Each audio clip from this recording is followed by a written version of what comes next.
Blog Talk Radio. Namaste, everyone. Welcome to Nature of Reality Radio on February 17th, 2016. This is your host, Andrew Fisher, broadcasting Wednesdays from the suburbs of Philadelphia, Pennsylvania, to expose the true and false nature of reality for what it is and what it is not.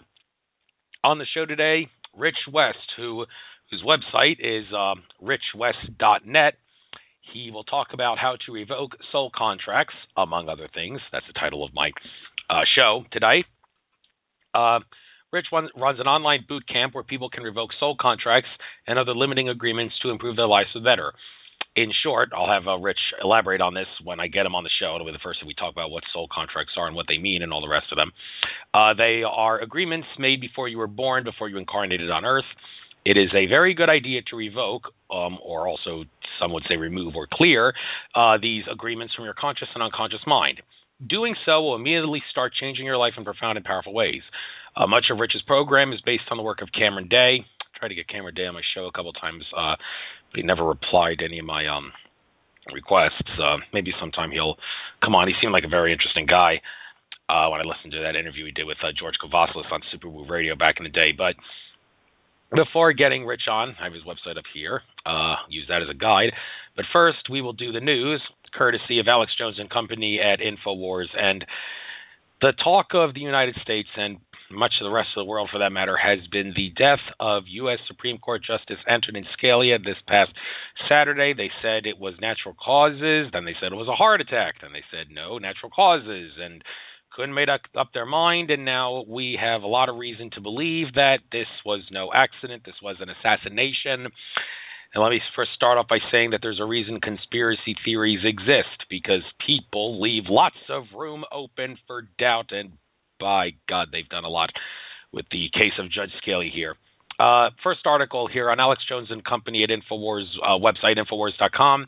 Obama to skip Scalia's funeral. White House press secretary declines to answer questions on whether president will be golfing instead, even though he probably will, or some other hobby.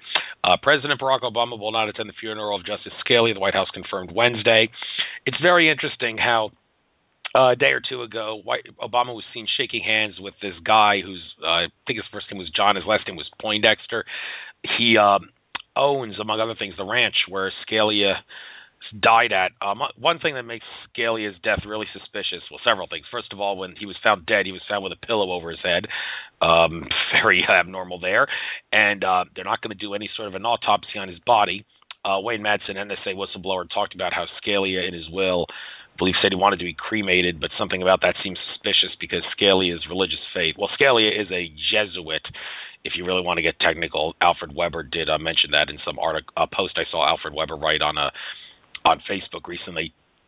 But Scalia's religious beliefs would not seem compatible with cremation, Madsen said. And David Knight, InfoWars reporter, tried to talk to a judge whose first name was Cinderella. I don't remember her last name, but she basically turned her back on David Knight and said, nothing to see here, move along. And this is nothing like the assassination of JFK, where everybody was going nuts, everybody was going crazy.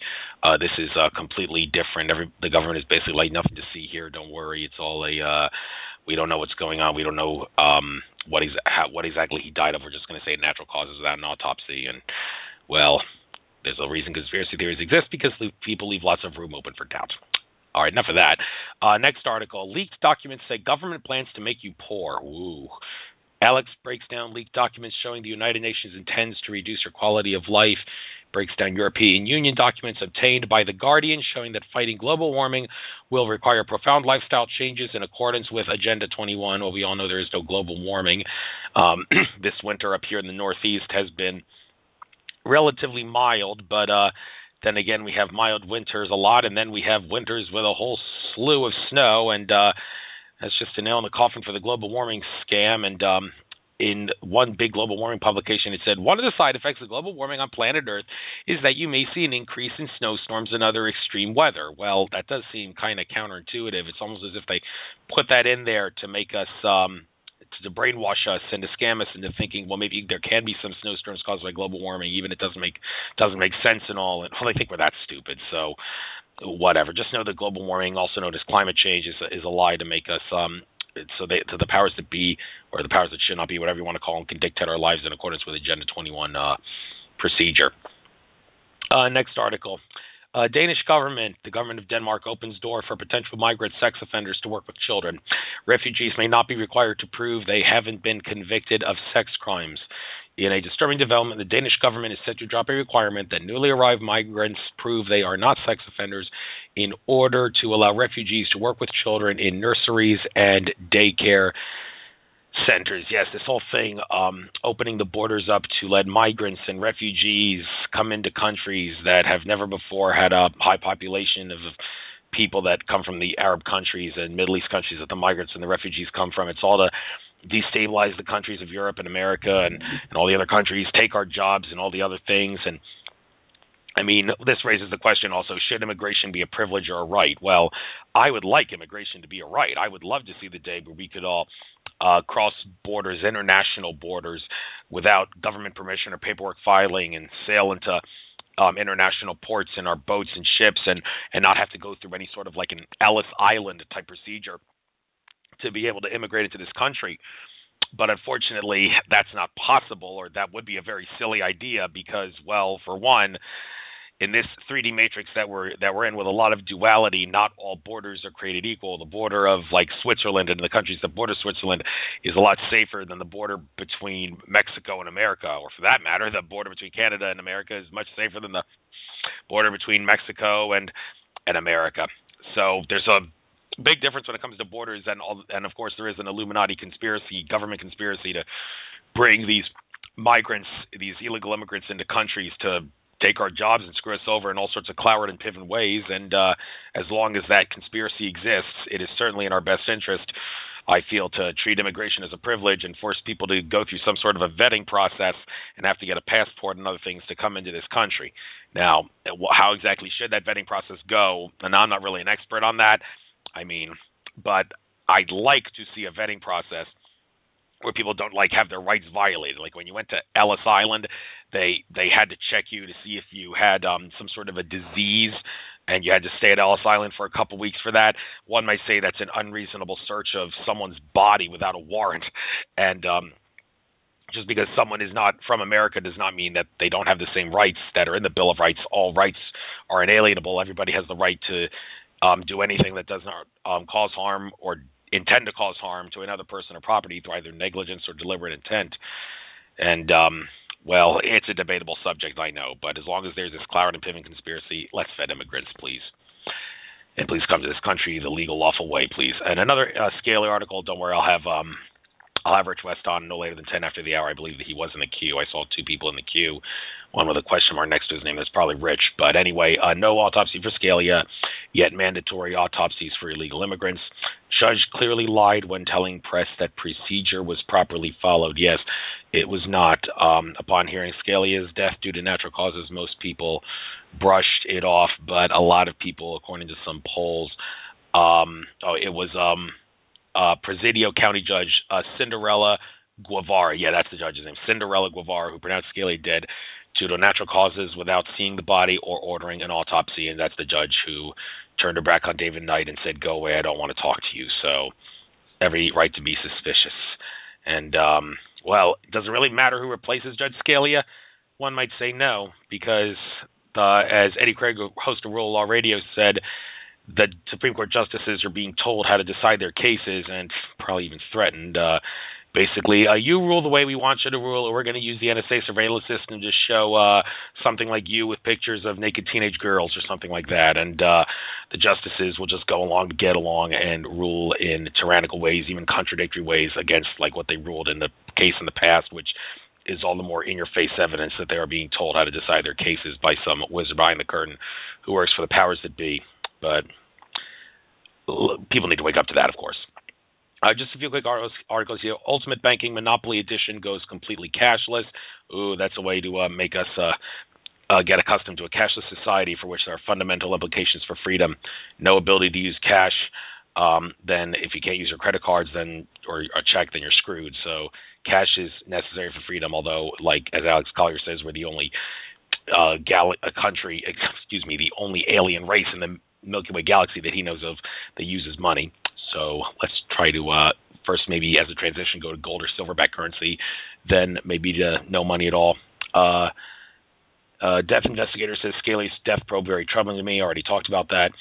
Government officials admit Turkey has repeatedly carried out false flag terror. Yes, I believe a little over a couple of years ago they were caught on some audio clip of them. They were didn't know that they were being taped, where they were planning some sort of false flag, the government of Turkey, and they got caught, and that was so embarrassing. Yes, for them. All right, one last article. Dick Cheney attacks Trump for being a 9/11 truther. Well, Trump won't say 9/11 was an inside job, but he will say that the official story has flaws and stuff like that. So, all right, just a quick thing in the chat room here. Psychic Sean, one of my biggest fans, if not my biggest fan. Glad you're here. And Gemini Moon, I see you're there too. Another regular. Oh, I got a lot of people in the queue here. Only one has a question mark next to his name. I will start taking calls at 6:15 Eastern Standard Time, which is in an hour and 5 minutes from now. So please stay in the queue. First come, first serve on this show. But this is the only number that has a question mark next to your name, so I'm going to click it now. Hopefully this is Rich West. The number 4477994. Those are the first few digits. Rich West, is that you? Hello? Hi, thanks for taking my call. No, I'm not. My name is Deep. I'm calling from the United Kingdom. Okay, you will be the first one that will get to speak when I take calls in an hour and 4 minutes. All right, talk to you later. Sorry. All right, this is probably Rich West. Area code 214. Can you hear me? Is this Rich West? Yeah, this is Rich. Oh, okay. Glad to have you on the air. Okay, Rich. So most people usually do this at the end of their shows with their guests. I like to do it at the beginning. I gave your website, richwest.net, spelled just like how it's pronounced, RICH, the word west.net. I'll be using that site as a guide throughout the show. A lot of things on it here, I see. But if you would like to let people know a few things about that site and how people can reach you, why don't you take that moment to get that out of the way now? Well, thank you. Just go to the website, richwest.net, and look it over, see what you think of it. And there's some forms you can fill out, and those forms will get straight to me, and I will answer each one specifically and individually, and let you know, answer your questions or whatever you might have. And the email address, if you just want it directly, it's starquest2005 at yahoo.com. That's STARQWEST at yahoo.com. So people can email there. That's about it. That website shares information about soul contracts and how to remove or clear or revoke them, what they are and why it's important. And I have the entire training program there. It's a series of lessons and stuff like that. All right, so let's start off before we get into giving you the opportunity to make a sales pitch of sorts out of this about how people can sign up for your quote-unquote boot camp. Soul contracts, you got the floor. Take as much time as you need. Who, what, when, where, why, and how of soul contracts? Well, all righty. A soul contract is an agreement made before coming into this life. Okay. Soul, because we're not in a human body yet, and contract, because it's a binding agreement with another. So, once you make these contracts, these agreements with others, it's sort of like a rite of passage. To come onto a website somewhere or to use somebody's software, you have to agree, accept the terms of service. It's kind of like that, but for planet Earth. You want to come in, you want to come back, you want to reincarnate. For whatever reason, you have to make these agreements, and they are set in place, and they sort of define your life. They're basic agreements that will define who you are, and how you act, behave, and how you respond emotionally. It's quite a nifty little foundational blueprint for your life. This is the theory, right? This is the theory of how it works. And I got most of this from Cameron Day, but also Andrew Bartzis talks about it. That's where I first heard about soul contracts. And so when I heard about it, I go, really? Because I've been doing personal development and spiritual development techniques for like 30 or 40 years. And I go, well, this is the new thing. Let's see. I looked into it, and I found that it works better than anything I've ever done. And that just amazed me. And what I mean by that is behind every agreement, behind every belief, limiting belief we have, underneath it, there's an agreement, because we have to agree to believe what we believe or we won't believe it. So undercutting a limiting belief was agreements. I go, oh, okay. Well, let's just do this revocation thing that Cameron Day sorted out. So I did that. And also on all of our emotional responses to life, somebody is tailgating you. Some people get just absolutely seriously pissed. And some people don't bother. We have agreements buried deep within that. We've already agreed. Well, if somebody tailgates me, I'll get pissed. And, on a very basic level, it's more than tailgating. It's being pushed, or you're having your space invaded, or, bullied or forced. The basic soul contract agreement on that subject is more basic than, agreeing to be pissed at getting tailgated.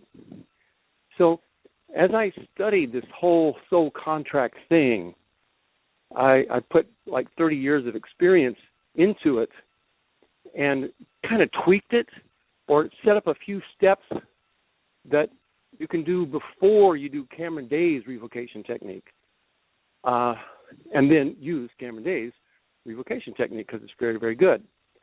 And what I noticed was there's a lot of agreements. There's just a whole lot of agreements, and the way you can organize it or break it down is look at the issues you have in your life. We have communication issues. We have problems. We have upsets. We accidentally hurt others. We withhold ourselves from doing things. We have issues about what's right and what's wrong. That's just not right. You can't do that. And sometimes things will happen to us. Oh, it's wrong, or we feel wronged or bad. It's just all these different issues. But to improve your life and get some little organizational structure in removing these soul contracts and other agreements that kind of gather around those core agreements, what you do is you sort your stuff out issue by issue, and you pick an issue. Let's just say it's overeating, or it's self-confidence issues, and I go into the details on what issues are and how to define them and sort them out, so you can pick the issue you want to address first. And within the issue you want to address first, you look at it, and I show you how to look at it deeply, so you can sort of talk about it in a journal style kind of way. So this you can do on yourself by yourself.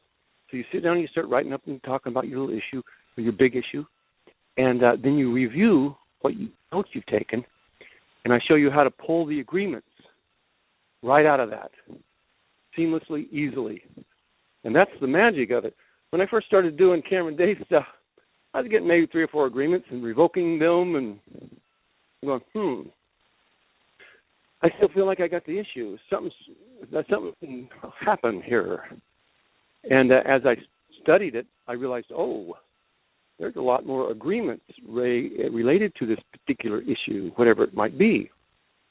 Being afraid, being negative, worrying too much, caring too much, caring not enough, being agitated or pissed. Each one of these can be an issue in itself.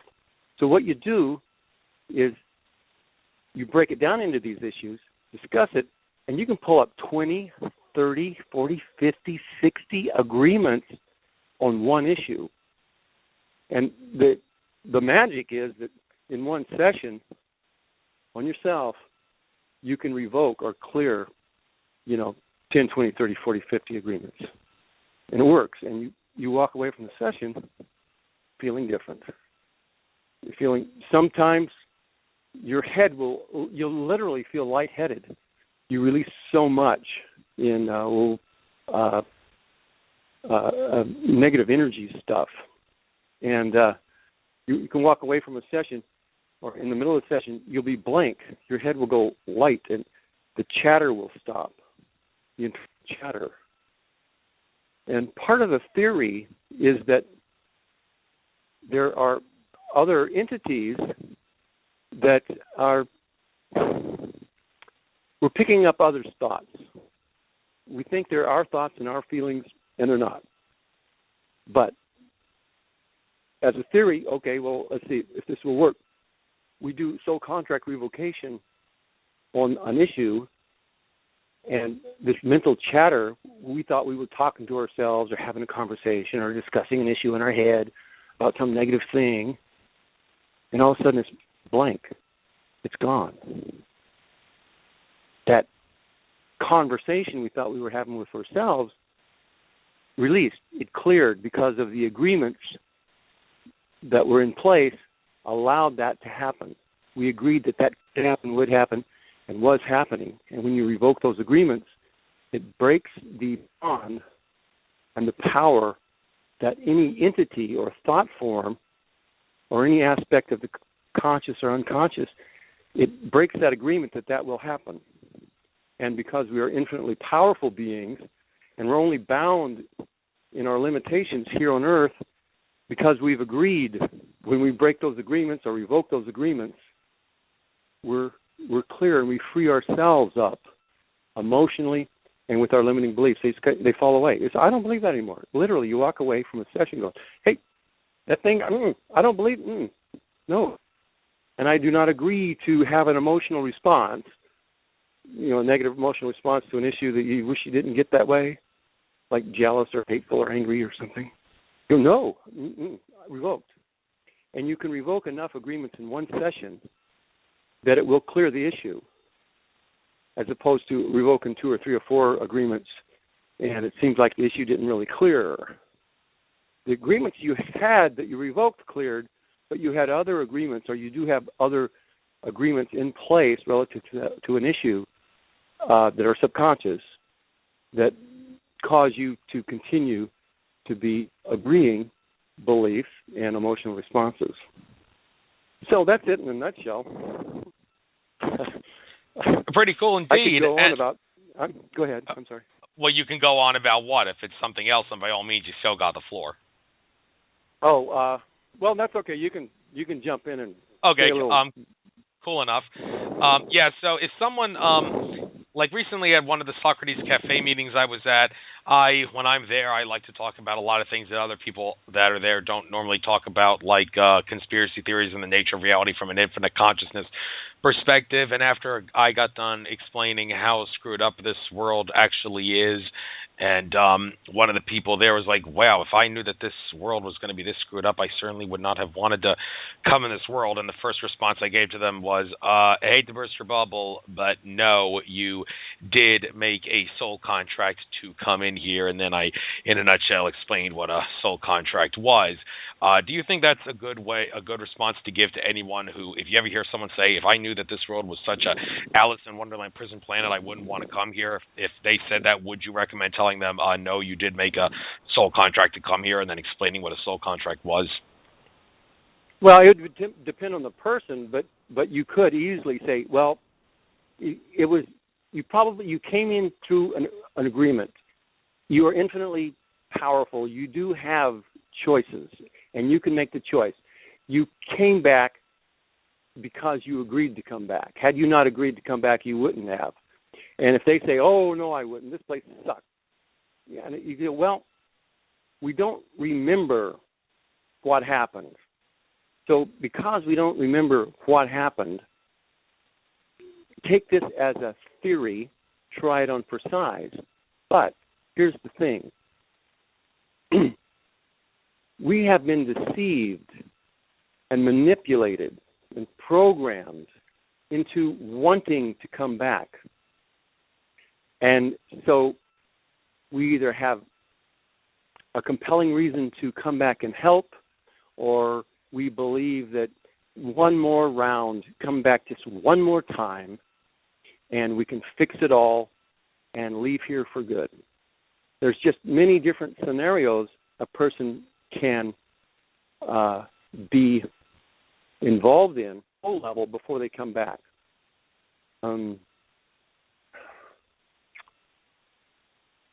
Some people, though, can drop dead, leave here, not come back, no problem. But there are so many people that, well, let me give you the religious, there's so much religion on this planet, different religions, but almost all of them have an afterlife story and a heaven and a savior story and a redemption and salvation story that goes with it. So people who were involved in a religious belief system, this is a story, and this is my story, right? And everything's got to be a story. Everything we're telling each other are stories of what we believe is the truth or what we know is the truth or our version of the truth. It's the best we can do to help awaken humanity. So they drop dead.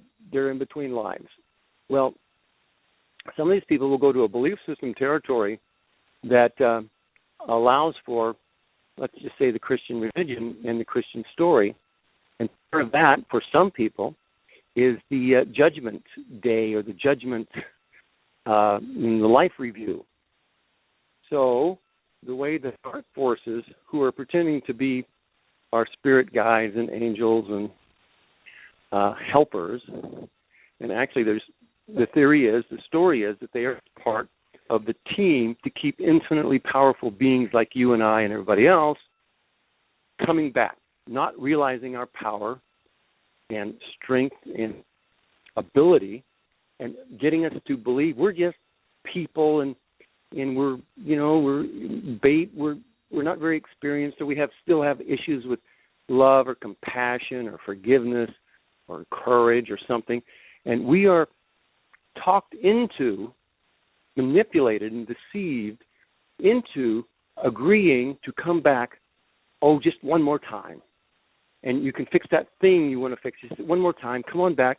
But I don't want to go. Well, if you can hang out here in the non-physical realm, but if you want to grow spiritually and evolve spiritually and go into the higher levels of spiritual reality and realms, to do it faster, just one more shot, one more reincarnation. Okay, all right, and then they can show you these beings can show you memories, past life memories that either are your own or not.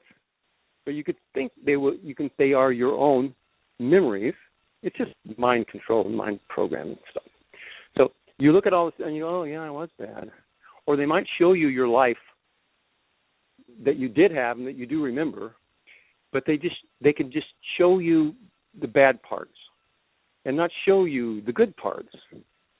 And where you weren't really up to speed, you weren't the great guy you hoped to be, or you lied or cheated or stole or was bad and you know it and you feel bad. Well, they'll show you this stuff to make their case. And what they do is get you to agree, okay, one more time. Okay, I'll do it. And then you get a mind wipe and you go do it. And now you're sitting here and say, I'd never come back here. I never would, man. This is place really crap. No way in my right mind would I agree to come back. Well, we don't know what the details are. So that's what I would say to people. And then I would say, if they get the part where you have to agree to it or it isn't so, your entire life, the floor I'm standing on, I agree that there's a floor here. So there is. And it's deeper. The whole subject of what an agreement is and how it creates our reality is a long conversation. But the agreement on the surface that, there's a wall here. I agree that there's a wall here. Well, that alone tells us that there is a reality here or a wall here and that we're agreeing with it. So that's telling us that the thing was here before the agreement. But before the thing was here that we're agreeing to, there was an agreement that it will be here, and it is here. Okay? to really make this point about what a soul contract is, it's about an agreement. A soul contract agreement is simply a more basic agreement. But this is all about agreements and discovering the ones that are limiting you and canceling them, revoking them, clearing them out. When you come into like the physical density, this is a dreamscape. This is a belief system territory. This is a matrix. This is an illusion. This is a mental phenomenon. This is mental imagery that we agree to as being substance and real. And we agree with the rest of humanity that's tuned into this game, this playing field, this illusion. So we have to agree that this place is what it is.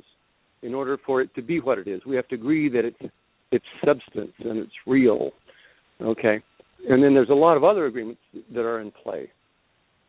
Another way to look at it is, let's say you're playing football, and it's just the game, and you're not in the game. But you say, hey, that looks like a fun game. You see other people playing, and you go, hey, I think I'll play. Well, you want to play? Well, yeah. Okay, you know the rules? Well, yeah, I think so. Well, okay. Now, the other players don't care if you really know all the rules or not. You've agreed to play, and you agreed to play by the rules. And if you get caught cheating, you get punished. You get kicked out of the game. So if you get involved in a football game and you accidentally get a broken leg because somebody whacked you too hard, you did not agree to a broken leg, but you agreed to the game. And the game has consequences and domino effects and cause and effect. So you don't have to agree to every little thing in the games you're involved in. You agree to the game and the playing field and all these other things. So, physical world as a mental construct, one story is that there's one being that imagined this place just like a dream. We've all had dreams, and a lot of us have had lucid dreams. And these dreams, if you're awake enough in the dream, you can touch and feel it, and it feels real. You can have out-of-body experiences where you're in other planes or dimensions. I've had a couple hundred at least of those. And when you're in another dimension other than the physical, it's touchy-feely. It feels real. So what makes it real is anybody's definition of what is reality and what is real. It's their own definition. Mine is if you can touch it and feel it, smell it, and hit it or touch on it, it's not physical, but it's real. So a dream is real in that way. But then again, reality is a dream. If a dream is a mental construct created with the imagination, consciously or subconsciously. So, and that's just one more wordplay on planet Earth, is what's a dream and what's real, what is reality, what's a dream. It's done on purpose to confuse us. We go, what? That's not real, man. That's a dream. You're dreaming. That was a visualization. That's not real. And other people are in their visualizations. I know people who have such good visual skills that they can sit down without even closing their eyes and visualize and imagine another reality. And they see it. The people I've talked to, because I've been online for so long and doing this sort of thing for so long, people write to me and talk to me and all this stuff about this thing. And they can actually close their eyes, create with their mind another dreamscape, and it's real to them. And then they can move around in it. One girl told me she had to be careful not to get lost in it because it's so real. There's people, there's interaction, and she's concerned that she could get lost in it, so she stopped doing it. But it's touchy-feely real. It's like amazing. So that tells us that we create realities with our mind, and it gives us a clue that this reality, this illusion we call reality, is just one more construct of consciousness. In a very easy to understand way, just look at dreams. So with that in place, the story is that this physical universe was created by one particular being. Some people call him the demiurge. But there's one particular being that imagined this thing. Very brilliant, way beyond in intelligence than what we normally consider very smart and in high IQ. Incredibly brilliant in that way. Imagined this place, just like you or I could imagine, if we had great visualization skills, a beautiful lake, trees, mountains in the background, beautiful sky, and it's all there. It's crystal clear, and you can run around in it. You can fly around in it. You can do all kinds of things in this imaginary world. And it's very real. Now, what if you invited somebody else into your dreamscape? What they have done is stepped into your creation, your imagined reality, and the two of you agree. The person that comes into your dreamscape agrees that it's your dreamscape. It was already here. They just tune into your wavelength and your mental imagery, your telepathically, psychically, empathically. And we all do that so easily, subconsciously, we don't even realize it. So, and another person is in your dreamscape. And they go, ooh, Rich. Ooh, this is cool, man. And they run around, they play in your world, and you're okay with it. And then what if somebody else comes in? Somebody else comes in. You invite a lot of people and a lot of beings.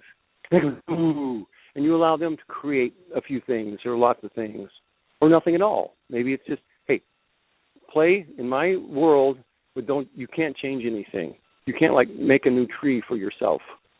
You can't create other bodies. You get the one body, and that's all you get.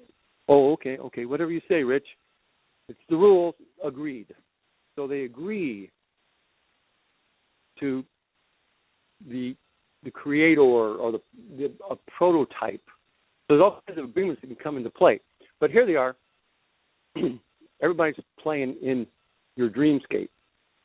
And if people start believing that this is real and they forget the other being, if they somehow forgotten that it's nothing more than a mental construct created by one or more beings as a group creation, if people forget that, then they forget how powerful they are. If they forget how to shift consciousness out of the dreamscape, out of somebody else's construct or mental construct, dream things, they forget how powerful they are.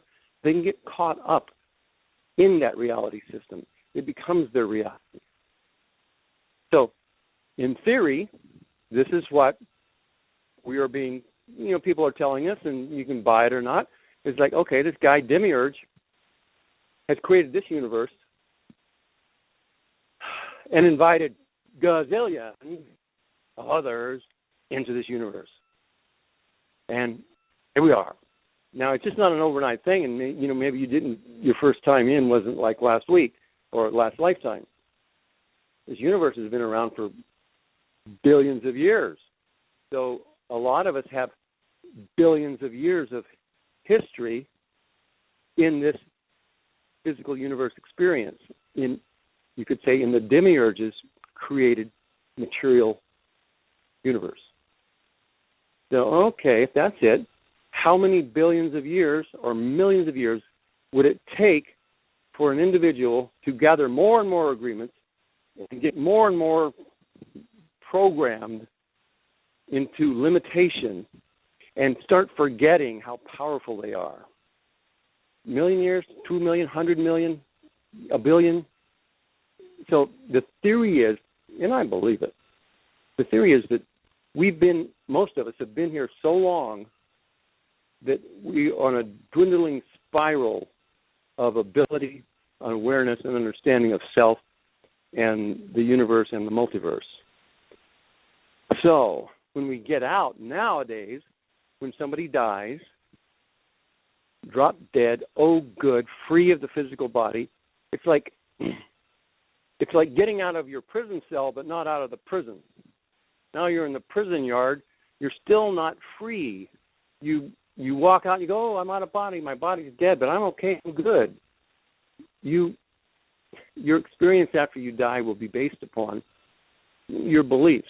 It's part of it. Your vibration, your beliefs, your emotional state, where your heart is, your intent, your programming, different things. So when you get out, you do have options, and you have choices. But have limiting beliefs, you can end up playing in the hands of these beings who want you to reincarnate once again into the physical reality matrix.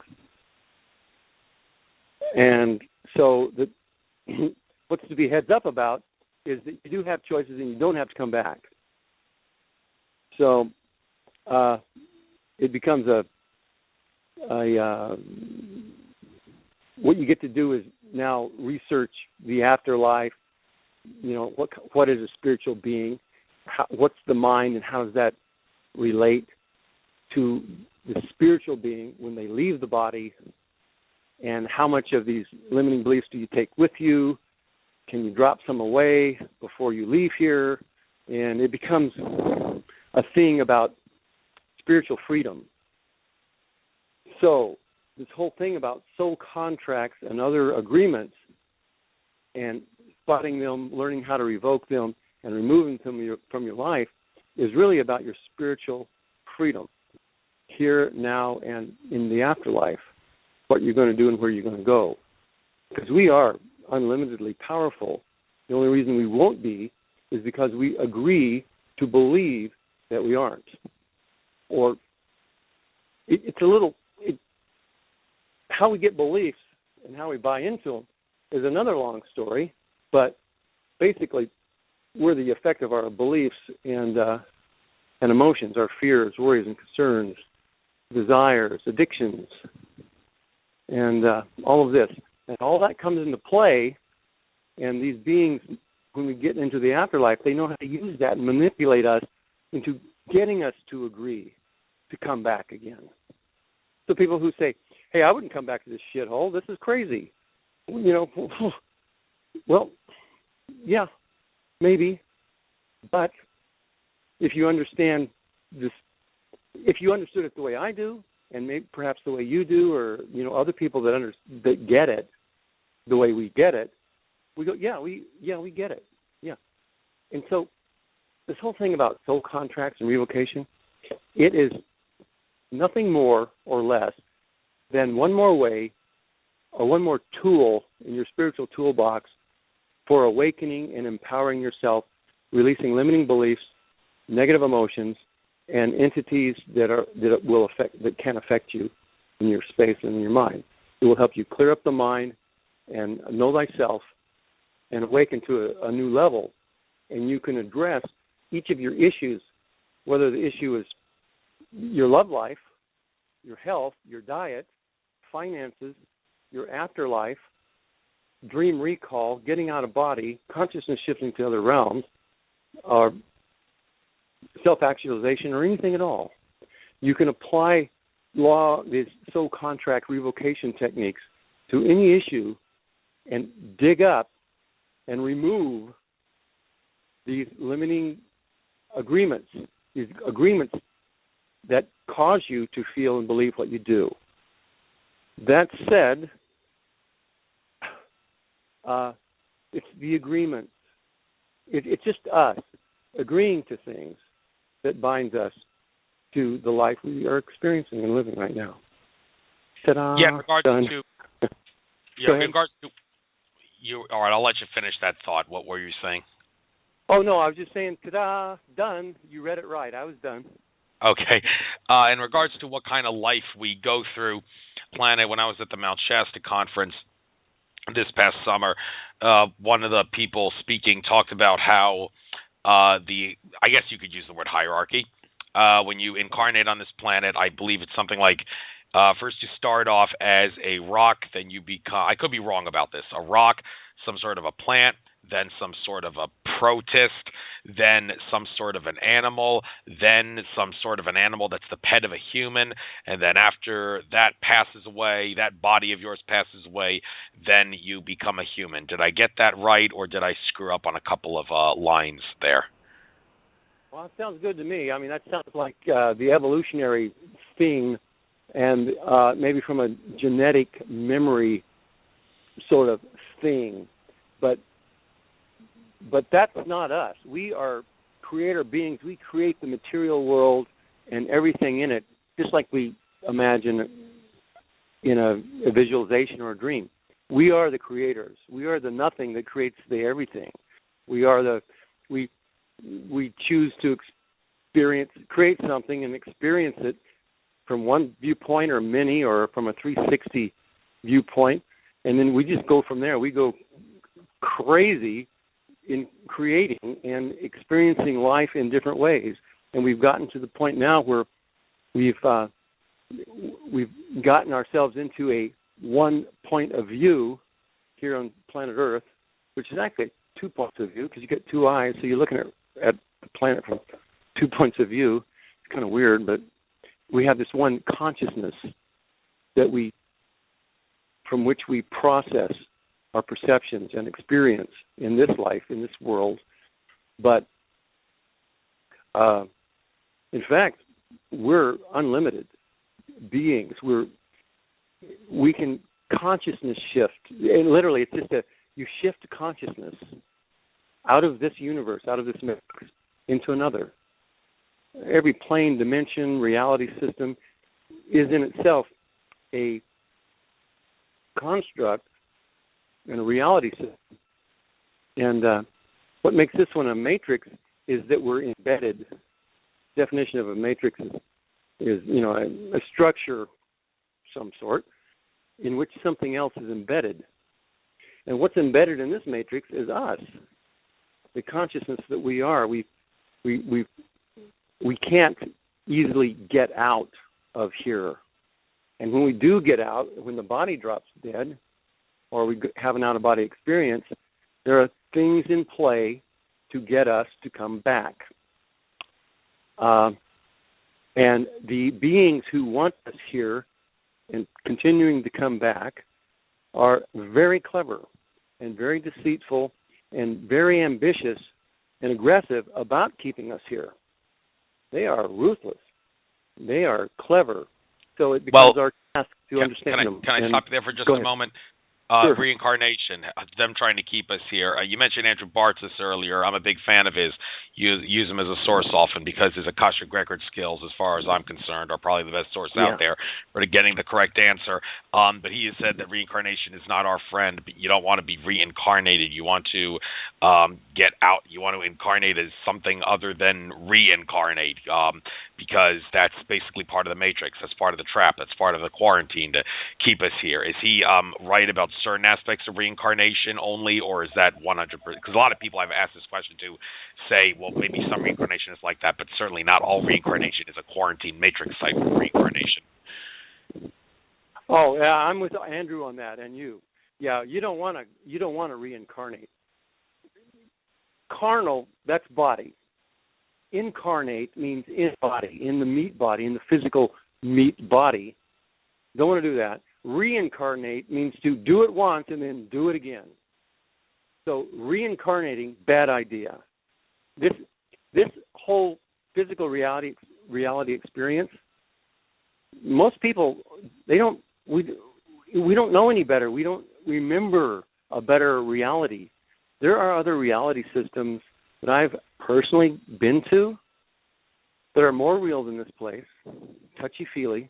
You can see more clearly. It's like HD. Everything's HD, visual. But you have HD, high-definition, tactile. And it's the people there, very real, interactive, and in these other reality systems, why they are better is because in this particular reality system we call physical reality, there's pain, and there's this extreme density And in this density, what we get streams in sensation. Our physical bodies perceive and register sensation in a very unique way that is addictive or extremely painful. And when it's painful, what the being does is go unconscious because they turn it off. It's how to get away from the physical universe, and there's no other way, is you go unconscious. Literally, you bump your head too hard and it hurts so much and you go unconscious. Or you, the pain is so bad that there's a trigger mechanism or in spirit, and you get, phew, let me out of here. We go unconscious. But when we get back, we don't remember what we did while we were unconscious. And most people do not. Just like when we go to sleep at night, the body goes to sleep, we're out of here. Where we are is in another, realm of some sort, and we either remember it or we don't. And we are either tuned in and creating something in this other place, or we're creating nothing, or a fog, or a void, or something. But most of the time we don't remember clearly what we were doing when the body was asleep or unconscious. So this universe is toxic. It's addictive. That you can get addicted to sex, money, power, drugs, all kinds of things. And chocolate. You can get addicted to drama and just any number of addictive behaviors, not just substances. And so when a person drops dead here, depending on if they have limited understanding and awareness of how things are, they're going to crave those things that they were addicted to. They're going to want those things that they wanted before and they could only get in the physical universe. So they believe. And so they will want to come back for another round for that reason. But there's all kinds of reasons people would want to come back for another round. But don't do it. It's a trap. There are better, more wonderful to behold and experience realms and realities. I like to call it the greater reality. I like to consider it like a main reality system. You might call it different names, different people. Fourth density reality. It's much like this place, but no pain. And it's much like this place, but you're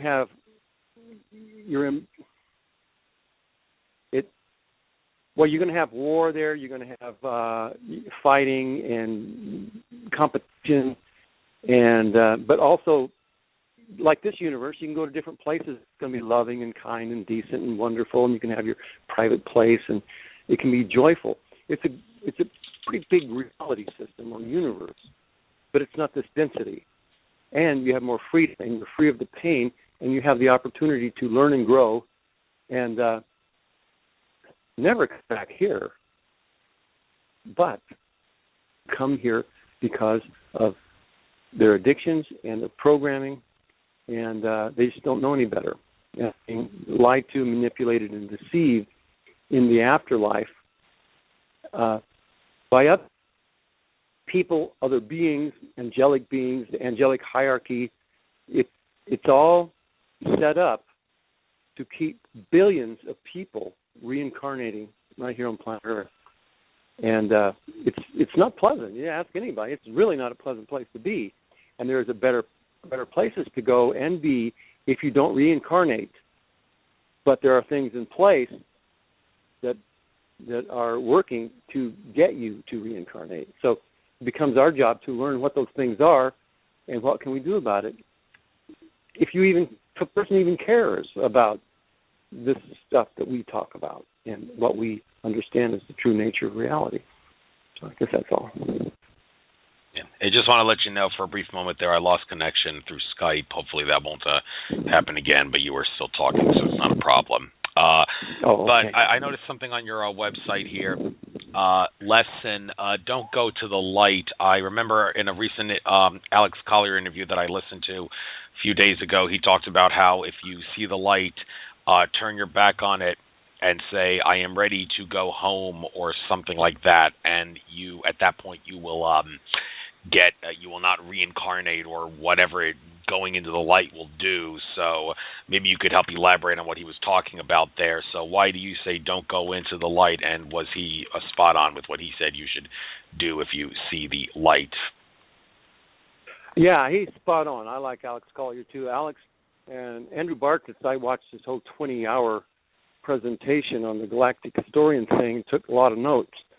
And Alex Collier, I did a series of videos just, kind of distilling his quite a few videos and kind of distilled it for my viewers and stuff. Yeah, they're both great. And so this, don't go to the light, turn your back, good plan. What the light is a trap. It's a setup. It's a way to, we're programmed to go to the light. Even on a dark night, just here, without even thinking about it, it's kind of cold and we see a light. Oh, there's help. There's civilization. There's power. There's warmth. There's something. We go to the light.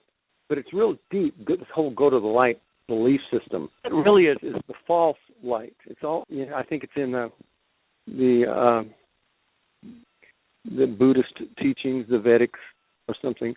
There's the false light. And that's what this is. This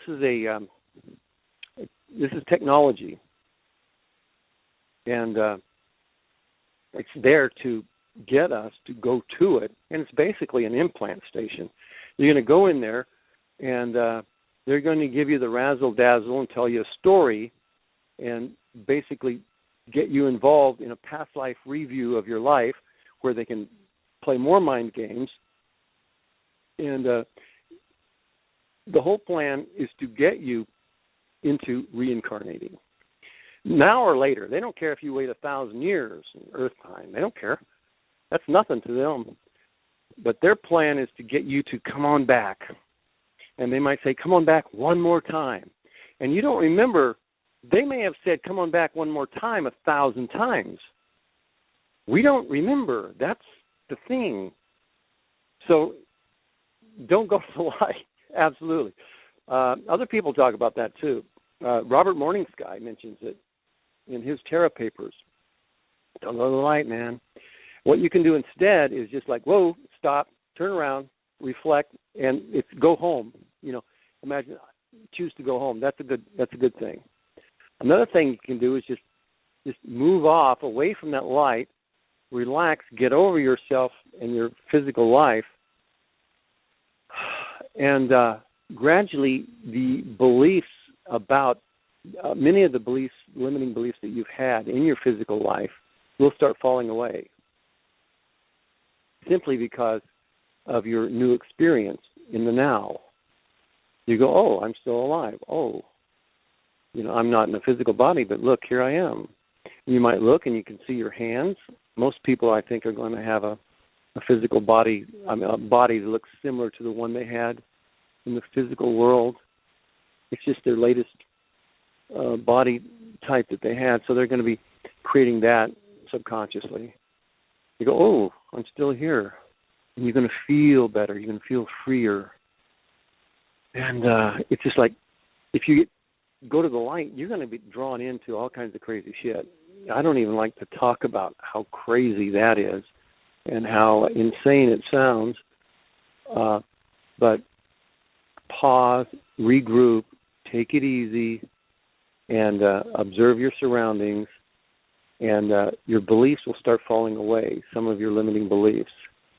And, like the simple ones are like death and taxes and needing food and shelter. You don't need that anymore. It's like, look, I don't have a physical body, but here I am alive. Perhaps I am immortal after all. People who have different beliefs about who and what they are when they get out of their physical life, if they have time to reflect meditate, just hang out, go home, just don't go to the light, man. Just don't go to the light. And what will happen, the story is that what's going to happen is you're going to get away from that implant. The true light of who and what you really are is going to start shining and glowing. You're going to light up as you drop off more and more this limitation and your vibration increases, and you will gravitate to a better place. Basically, a better place that you're choosing. So that's that. Okay, fair enough. And want to talk about the other thing regarding soul contracts and what happens in your life, and like when it comes to shifting blame, because some people would assert if something bad happens to you, you would be wrong if you blame someone other than yourself. You should always blame yourself. So hypothetically, you're in some sort of a car accident.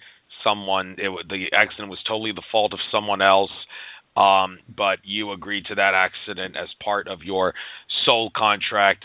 And but of course, many would assert that it would be absolutely ridiculous for the guy who caused the accident to argue, like if you were to sue the guy, instead of getting car insurance involved, let's say you filed a lawsuit against the person. It would be ridiculous for that person at trial, during the lawsuit trial, to say, well, this guy agreed to the accident as part of his soul contract, so he has no one to blame but himself, so therefore I cannot be sued. Now, many would assert that's downright asinine, but the ironic thing is there is some truth to that.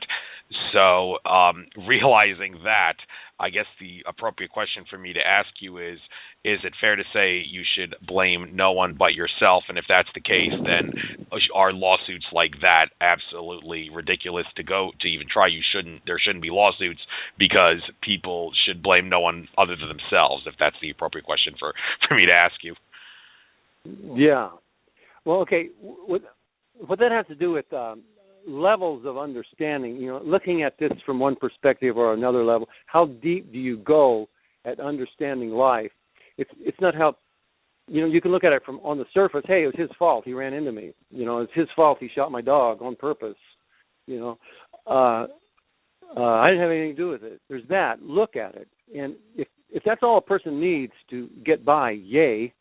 But for those of us who are looking deeper and trying to understand how we are creating our life and how we are responsible and causing it to happen, we may not get how we caused this bad thing to happen.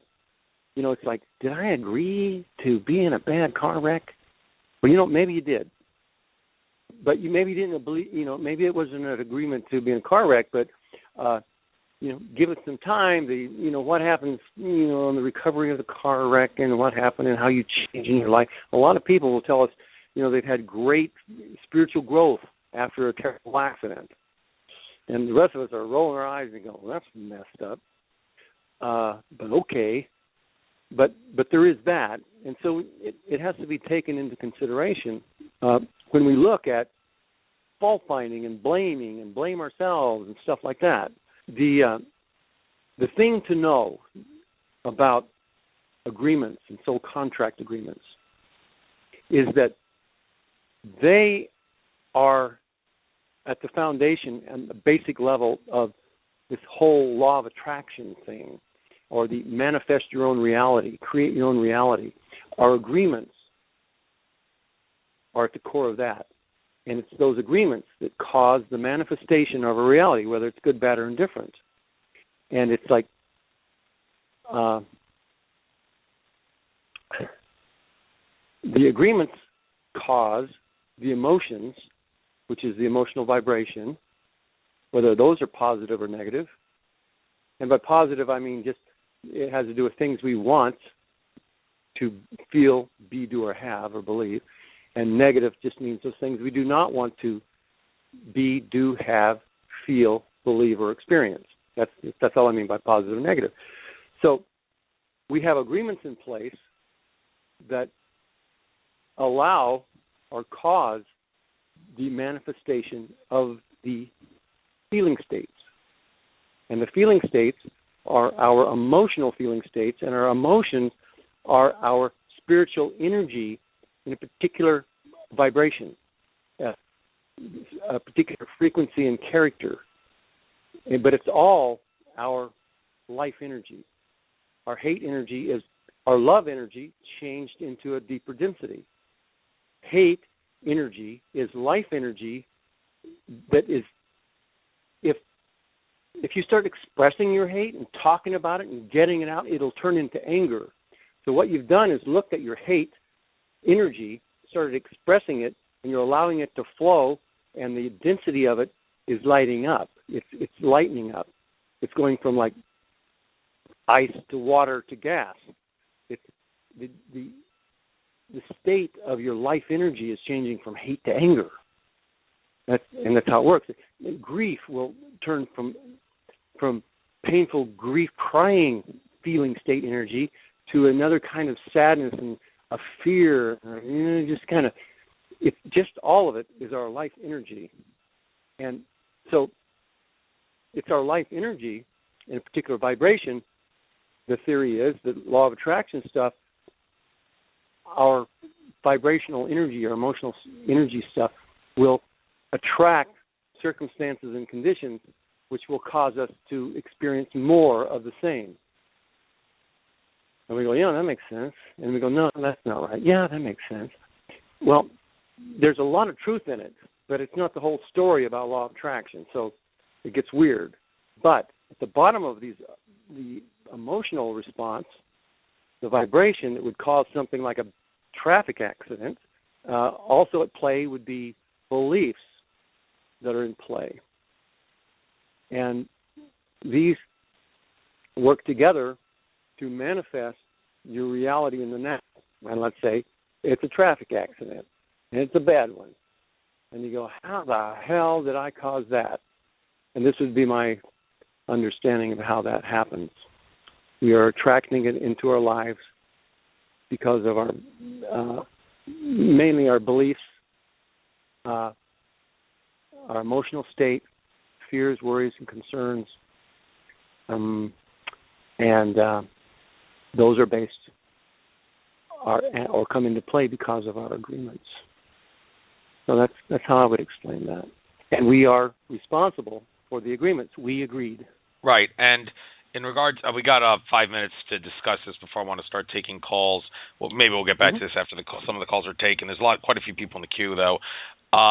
But how much contract revocation should you do?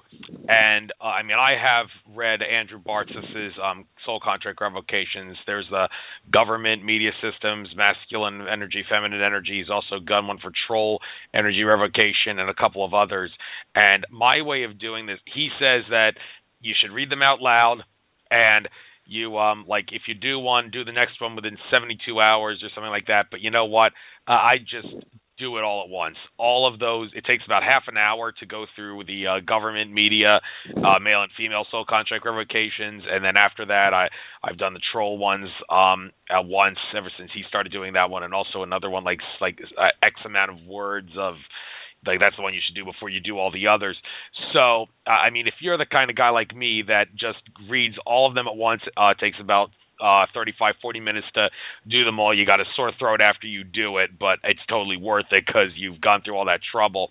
I mean, how long should you wait before it? Like someone like me, if I do that, it's not something anyway. It's not necessary to do that every single day or even every single week, because then you're turning it into a ritual. It would make sense maybe to do something like that once a month and maybe do it on a special day, like the day of a full moon or something like that. So my style of reading all of Andrew Bartz's soul contract revocations out loud, all in a row, and then maybe waiting like 1 or 2 months before I do them again, because that's the way I do it. Is that a good way, or should I maybe alter it a little bit? No, that's a good way. That's one way of doing it. The way I do it, I will do a session on a particular issue, and then I might wait a day or two. If I have another issue pressing, I will address that issue. I will kind of let the issue kind of pop up and then address it. And that's on just personal life issues. That's not the stuff that Andrew has brought up and suggests that we release. I've done some of those too, the banking institution and different agreements. That was my first introduction to soul contracts, was Andrew Bartlett's method, and so I used that, and then I found out about Cameron Day's technique, and I tried it, and I Cameron Day's was working better for me.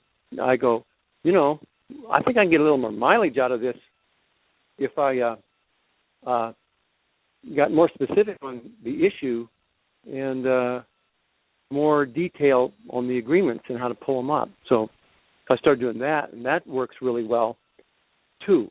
But yeah, I do it. The day before yesterday, I did a session, and I do a few a week, but I don't do them every day. And sometimes I might go 3 or 4 or 5 days without, maybe 6 days. But I use it as a maintenance thing. For a while, when I first started doing it, I was using it a lot because there was a lot of stuff there, and it really worked. It just changes you. You change. Your emotions. You react differently on an emotional level. You look at the things you looked at before and they bother you, and that's a good thing because you want your vibration to be positive. Even if you're looking at ugly stuff, you want to be able to accept it, get it, and do something effective about it instead of, fall into the fear band or the sadness, the apathy place. So I've been using it for those reasons. But the way you're using it and the way Andrew has it set up, good. Yeah. Okay, I guess I might as well start taking calls now.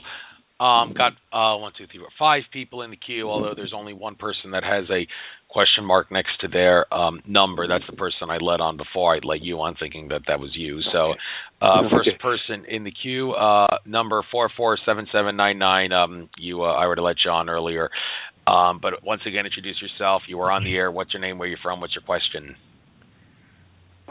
Hi, thanks for taking my call. My name is Deep. I'm calling from the United Kingdom. Hello. Hi. My question today would be: is he doing like readings, or is he doing like reading soul contracts on the air to see if there are any which doesn't serve my highest purpose? Rich, would you be able to help him with that? Hi, Rich. Hi there. What I'm doing is I do give private consultations, and you can find out more information about that on my website. I give the training that teaches you how to do all this stuff with audio and video examples, real life sessions, and things like that.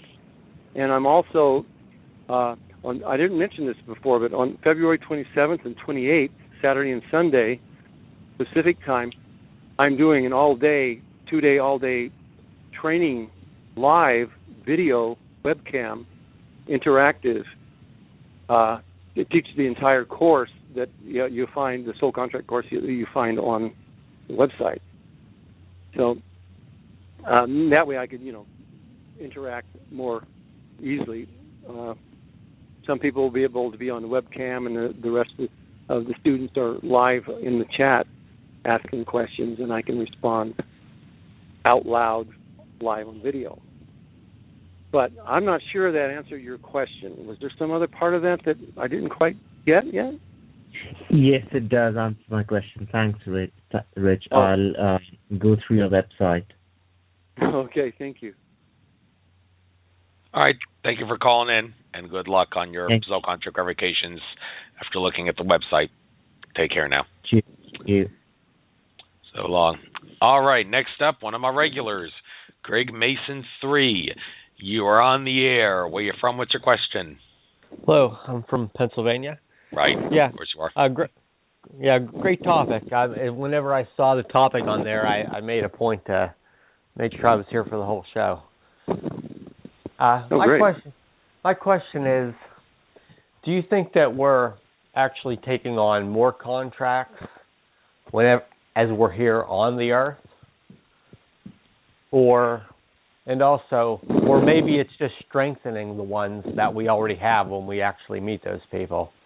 And to give you an example, one of the issues I have is whenever I'm really pushing forward, getting my vibrations up, meditating, when I think I'm moving in the right direction, sometimes I'll get a lot of messages like the other people, that I know on Earth. Maybe I don't know them very well, but it's like they're saying, hey, wait for me, or you have to kind of come back and get this person, rather than, I would say, honestly, I'd say if I became successful at what I was doing, become a good example, that would actually help more people. But it definitely seems to be I'm getting messages when my energy is being raised. It's like I'm picking up a lot of 911 calls, so to speak, unintentionally. Yeah. Now, do you mean is like reincarnate, come back to help them, that kind of wait for me? Or did you mean like right now? And Right now. It could be through empathy, too. Tuning in to people that I did go through a phase where I was helping out in a lot of churches, and I was doing some prophetic work. So maybe I established that connection to help get people in their callings, which is kind of inappropriate right at this minute because a lot of the work I'm doing is private. But it still seems like I'm tuning in at a psychic level to people that want help in those areas. Yeah. My understanding of this is that we are all telepathically and psychically linked on Earth. And those that are closer to us, or we have some kind of a stronger connection, a like-minded connection stuff, we're even more in tune with. But most people do not understand the psychic, telepathic, empathic connection. And so when we get these thoughts, we often can't determine that they're not our thoughts, but they are thoughts of other beings, other thought forms, entities, or even other aspects of ourselves. So it becomes a challenge to discern whose thought is this? Whose feeling is this? You get an emotional response that's just kind of messing up your whole day. Exactly. And I've gotten real suspicious about where that powerful emotional response, negative, is coming from. And I've seen it in me and those close to me, those that I talk to and interact with and help. They've been getting the same stuff. So the conclusions we're drawing is that, this is definitely entity stuff. They know what we're doing. They don't like it, and they're trying to interfere. And this is they do it with fear and emotional responses, upsets between people. They can mess with their computers, electronically jam them, and just do all kinds of crazy stuff. So as we do this kind of work, especially doing Cameron Day's approach, these beings, these entities don't like it because the soul contract work gets rid of entities big time. It gets rid of many at once. And then, there's more, of course, but they do get rid of these entities pretty quickly to the point where you can go, whoa, and your head is quiet. And it's absolutely observable. It's like, wow, this is weird. No chatter. Yeah, okay. So that's I understand what you're saying. And it's like I see there's two sides to that because on one hand, whenever I can make, let's say, a connection to somebody that I'm getting a word for like that, it seems like that amplified unity does create an atmosphere where it's easier to drive off the entities at the same time. So so it's kind of like, it's like you're always, kind of teetering back and forth to where when you obey that word, if it is clear, you seem to get the rewarded of that peace and be able to actually drive out the entities much, much better. But yet at the same time wondering if it's just distracting you from a greater purpose. So yeah, I agree with what you're saying. It takes time. Yeah, it's a lot of work. So I think it's worth it. And to answer your first question about Do you think we're getting more soul contracts as we go in this life? Personally, I don't think so. I think it might be possible here and there, encountering a person in the physical world, and you might make some binding soul contract agreements there. But I think in the main, these soul contract agreements are made before we incarnate, but they become the core, and they set it up for more agreements that we do make while we live this life. And they wouldn't be called soul contracts, but it's more like multifaceted agreements of it all. Just one quick comment. This was just one dream I had. I was really complaining over the days about soul ties. I just call them soul ties rather than contracts. And that's a good way. And in the dream, I was at work, and I know it was symbolic. One of my bosses come out, and I'm not sure what all this, how deep it meant, but he says, "I'm tired of hearing you say soul ties.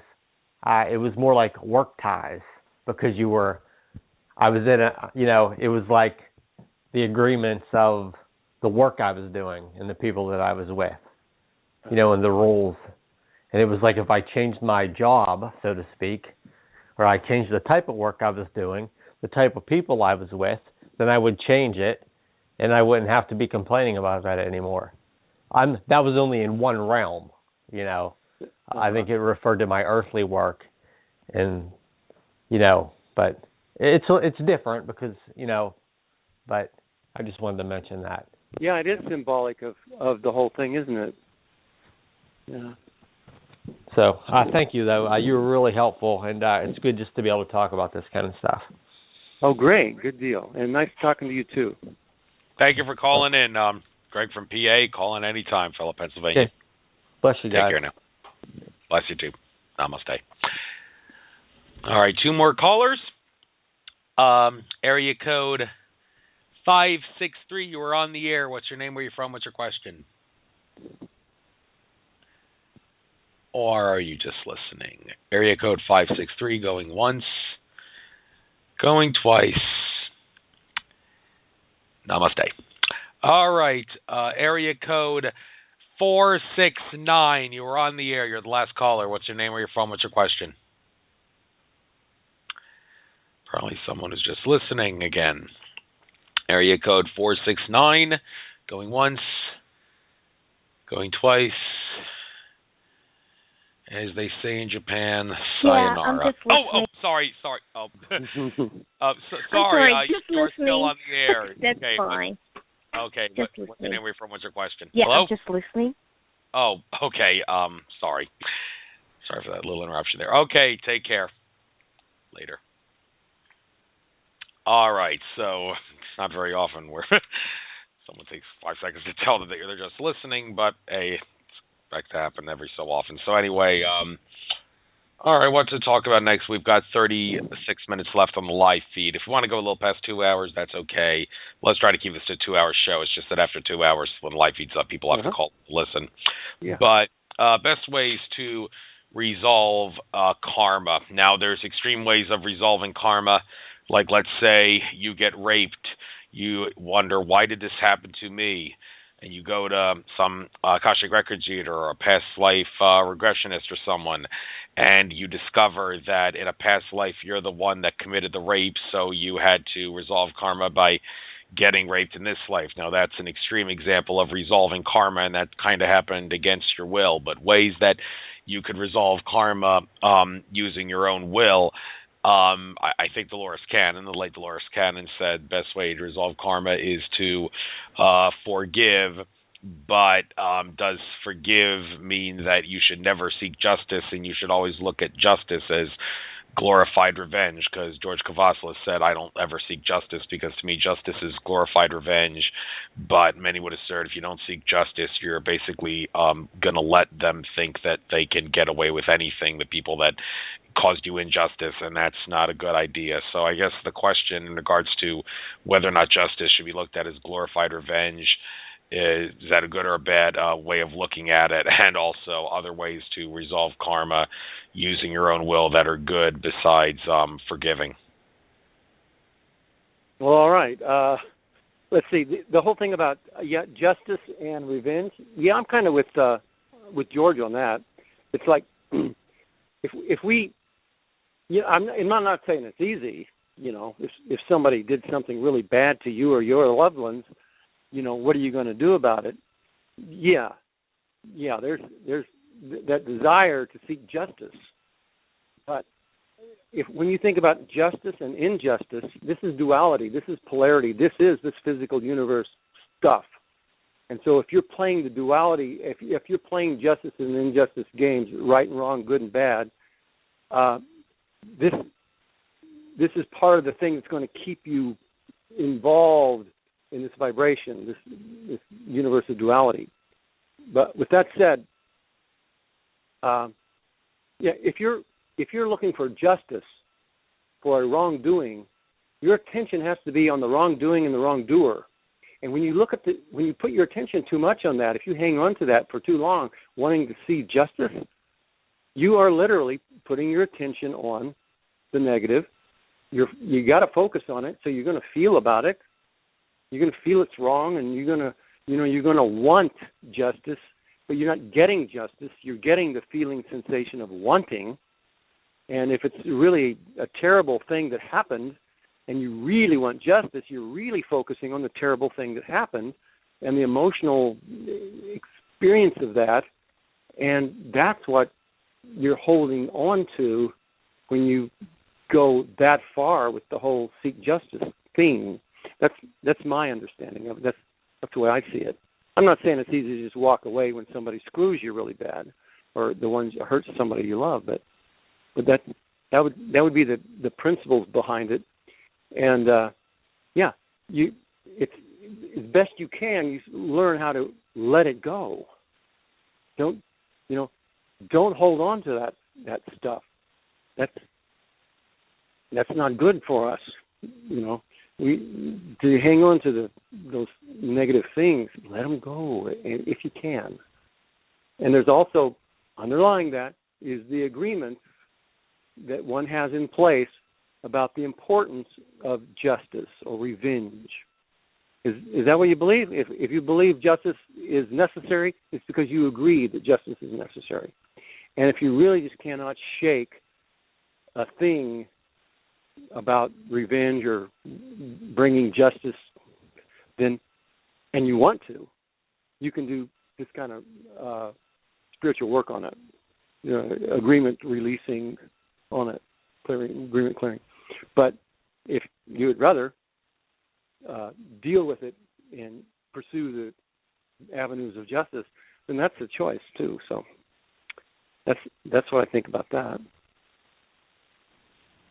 Oh, okay. So, but also trying to kill two birds with one stone there, resolving karma. Now, let's treat this as a separate issue.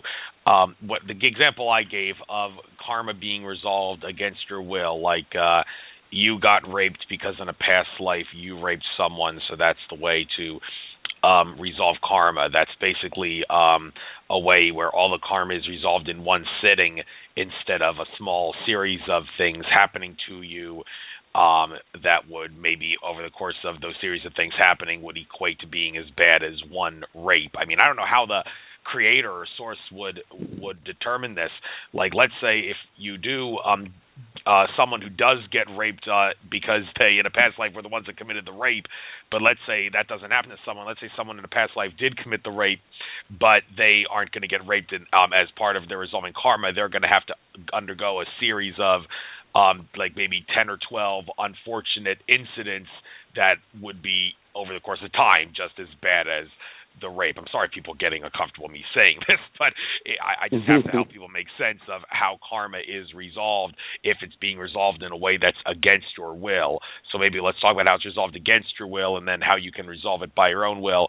This example would more the creator or source, how does he determine whether all the karma will be resolved at once, like the guy, like an eye for an eye, you get raped because you committed the rape, or someone who gets karma little by little, progressively over the course of X amount of years happening to them?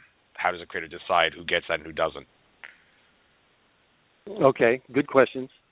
Let me tell you, here's my understanding of karma.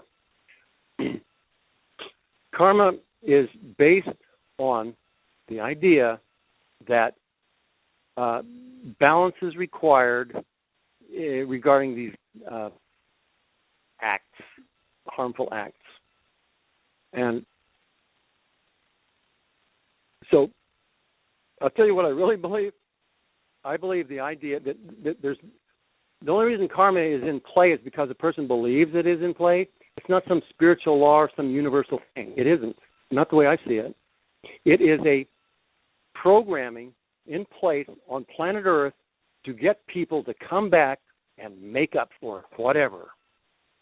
And so, and the story, and it can be very well true that, we did these harmful acts in past lives. We all have. We've been around a long time.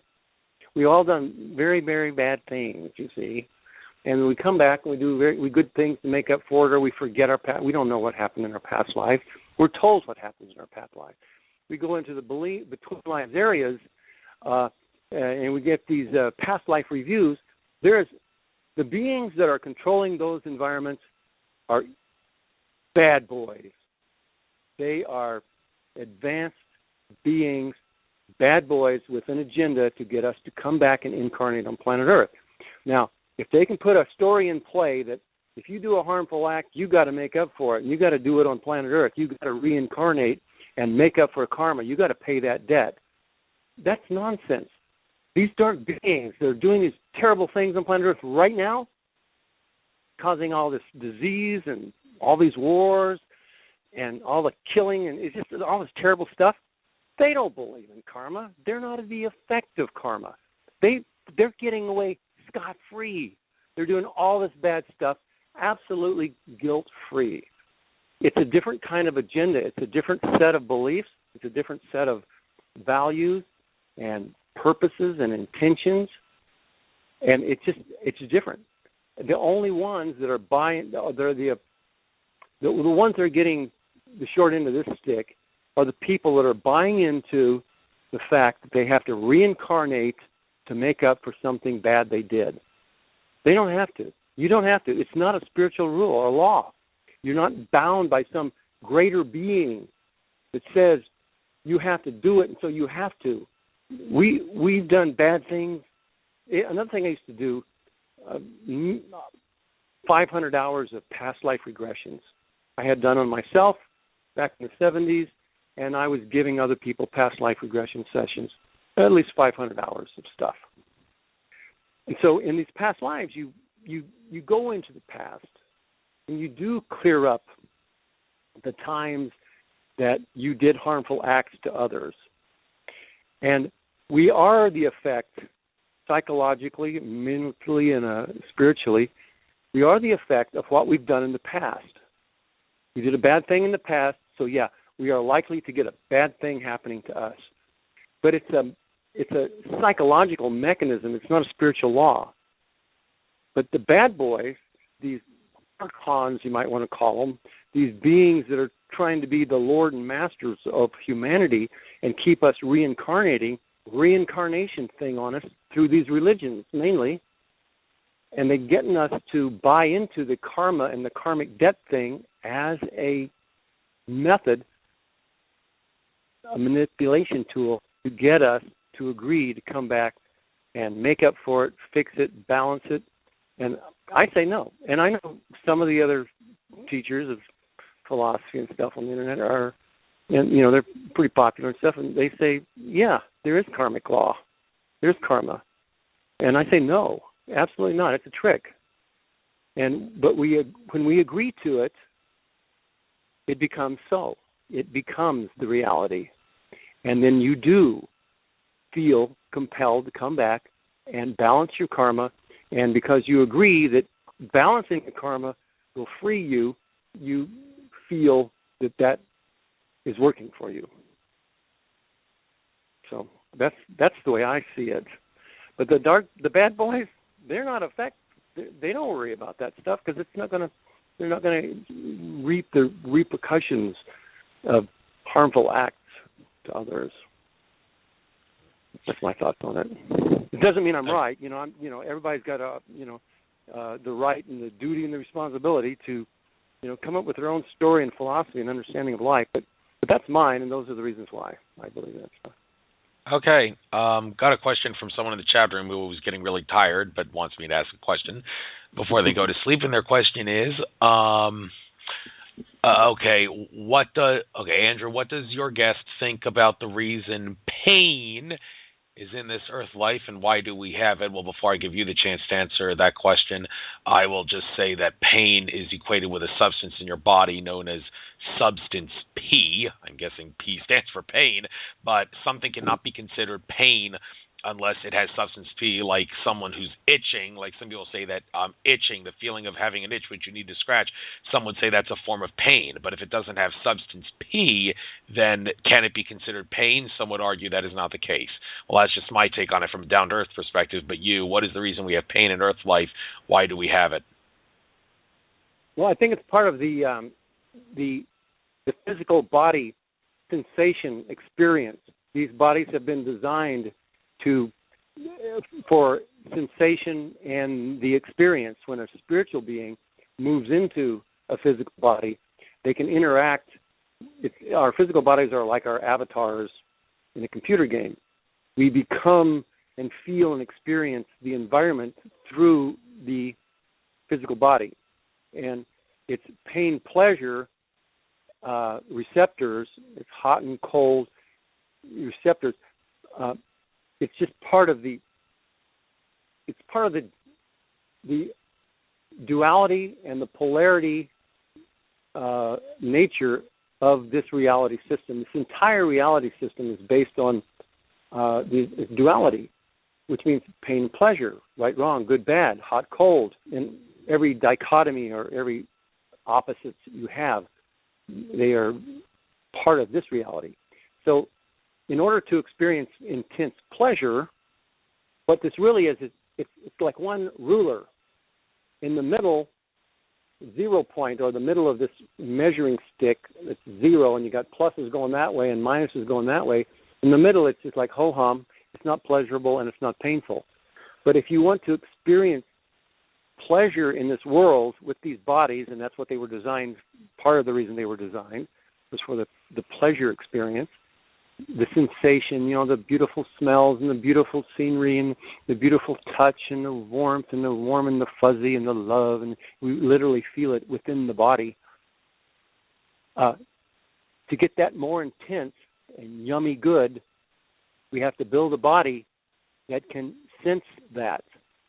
But it can't stop at 0, have the full gamut of the negative. So as good as it can get, or as pleasurable as it can get, it's got to get its opposite of how painful it is. So this is my theory and understanding of it. These bodies are built for sensation, the whole gamut, the whole spectrum, the good and the bad. And so the pain can be intense in these bodies, not because it's about pain, but because it's about sensation and the ability of these bodies to experience sensation. And it just so happens that it's kind of gone overboard, and pain is too much for us, too negative. We don't like it, but now we're stuck in these bodies. We can't get out, and we keep looping back in reincarnational experiences. That's the theory. Some people don't believe in reincarnation. They say, no. But this is what my understanding of it is. People keep looping back even though they don't like this place and they don't like the pain that is experienced. And it's not worth the pleasure that they're supposed to get out of it. So that's my understanding of the reason for pain isn't really the reason for pain. It's the reason these bodies are so incredibly sensitive. It's just how they are made to experience in this universe, this particular vibration and density. That's my thoughts. Does that answer the viewer's question? I'm guessing so. I haven't gotten a response to the chat room yet, but they were saying can be emotional pain, spiritual pain, physical pain. Mm-hmm. Yeah, but I think you did cover all three of them pretty well there. So yeah, I'm guessing so.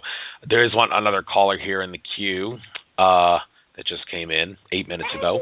Area code, I think I hear a kid in the background. Area code 917. You are on the air. What's your name? Where you're from? What's your question? Sorry, I don't have any question. I was just listening to the show. Okay, cool enough. Take care now. Enjoy the rest of the show. And well, thank you for listening. Thank you very much. We'll always love having audience members. I don't get many live audience members. Show doesn't really air at a good time, 6 to 8 p.m. Eastern. Everybody's doing something else, eating with the family, commuting home from work, and the time zone's west of here. But I upload all these shows to YouTube, so I got a big archive audience. So why some people remember past lives and some don't? Now, that's a subject that I think you mentioned earlier. People don't remember past lives. Well, there are exceptions. Franco De Nicola, I had him as a guest on my show. A fascinating interview there. He can remember a certain percentage of his past lives, not 100%. But for those that can remember them, well, it was part of their soul contract to be able to remember them. Why do they remember them? How do they remember them? And how does it work? And why do certain people remember a certain percentage of them? Oh, good question. I'm honored that you would ask me. Why not?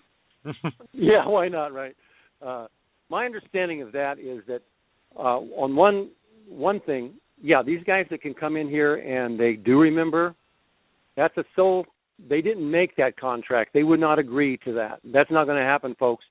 They have a power to decide, intent, negotiate, and they go, no, that's my thing. That's the one thing I'm going to do, or one of the things I'm going to do when I incarnate on planet Earth. It's one of my reasons for being here. I'm going to share, what's to know about past lives, share my past lives. I'm not giving it up. It's kind of like that. So it'd be an agreement, soul contract agreement not made, while most of the rest of us have acquiesced, okay, or whatever. We buy into these packages. It's a whole package of agreements, not just one. When we look at again, that terms of service, soul contract, software agreements at the end of Skype or the end of Microsoft, when you click I accept, we don't read that shit. We just accept, okay, fine, I agree. And we cross our fingers and hope we didn't screw ourselves. We have made package deals like that too. There's a lot of fine print in there. So most of us, this is the theory, most of us have agreed to the mind wipe. And then we get the mind wipe. And then another look at this is the mind wipe occurs when you get into the baby body. It's a function or mechanism of, from that perspective. Once you're in, you get the mind wipe. So, but it's an agreement to that. So that's why we have the amnesia, and it's because the powers that be in the higher planes, they do not want us waking up. They do not want us to figure this out. They don't want us to get out of this matrix.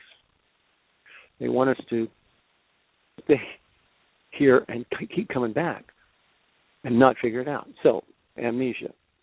But these guys that can remember, one, they didn't make the agreement.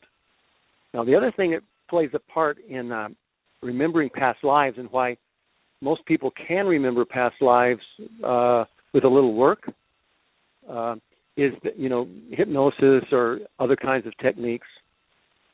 The reason they forget on another level is because it's too painful. If you get 1,000 lifetimes, and every one of them ended, most of them ended with pain or unhappiness and, loss of loved ones and all kinds of crazy stuff. So we just block it out. In consciousness, it recedes into subconscious memory with all of our rest of our emotional pain that we try to forget in this lifetime. All the bad stuff, we try to block it. over the years. We kind of block it out, or we don't remember the details, and we don't want to, and we try not to think about it, and we bury it. And we don't remember the traumatic incidents of our childhood, for example. So it's because of the pain the pain in the unconsciousness is part of the reason why most people are unable to easily recall a past life. So those two things, pain and unconsciousness as one thing, and soul contract agreements as another. That's my take on it. Because I've done a lot of past life regressions on people, and it starts out they don't know how, they've never done it before, they don't know how it works, but it's not too hard to get somebody to zero in on a past life. It's actually very easy, but that's another story. All right, but I want to get this other caller, and I think this caller, I may have actually taken this call earlier. There was no response, but I see a question mark next to this person's name. So, okay. Area code 469, if you have a question, you're on the air. Yes, I do have a question. As far as the reincarnation is concerned, since we are considered or supposedly have the same bloodline or same spiritual line as our ancestors, what if they decide to want to come back? Does that all kind of go hand in hand? It's almost like one spirit or one soul. Is there such thing? Yeah. Is that an unclear question? No, I think it's good enough. Okay, great. Let's go with that. Okay. Well, one, we have there's two things going on here. There's your spiritual memory and your spiritual past lives, which you've been in earlier bodies that do not have a genetic connection. So that's your spiritual memory. That's your spiritual memory there. And so you can recall past lives of your spiritual experiences. But you can also tap into your genetic memory, and you can remember traveling that way. You can remember your body's past, your body's ancestral past lives. And you can follow those bloodlines. You can go mother's bloodline, father's bloodline, mother's father. You can do it all kinds of ways, but it would be genetic memory.